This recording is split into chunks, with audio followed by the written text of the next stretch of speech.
2006-11 காலகட்டம் உங்க அரசியல் வாழ்க்கையிலயும் சரி, தமிழ்நாட்டு அரசியல்லயும் சரி, இலங்கையிலயும் சரி ரொம்ப முக்கியமான காலகட்டம். நீங்க ஒரு இலங்கை தமிழர்கள் மேல ஒரு பெரும் ஈர்ப்பு, அவர்களுக்காக குரல் கொடுக்கிற ஒரு விடுதலை புலிகள் மேல ஒரு ஈர்ப்பு, அங்க போர் உச்சத்துல இருந்த சமயம், இங்க நீங்க எம்எல்ஏவா இருக்கீங்க. திமுக, காங்கிரஸ் கூட்டணி, அங்க மத்தியில வந்து உங்க கட்சி கூட்டணியில இருக்கு, அமைச்சரா இருக்காங்க.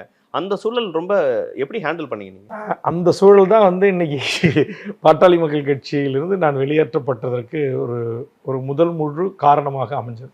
தமிழ்ச்செல்வன்னு சாகடிக்கப்பட்டுட்டார், தமிழீழ அரசியல் துறை தலைவர். போர் உச்சத்தை நெருங்கிக்கிட்டு இருக்கு அப்படின்றத தெரிஞ்சு என் எம்எல்ஏ பதவியை நான் தூக்கி எறிகிறேன், இல்லைன்னா வாங்க, நான் வேல்முருகன், நான் தனிப்பட்ட முறையில் 10,000 பேரை தட்டிட்டு வரேன்.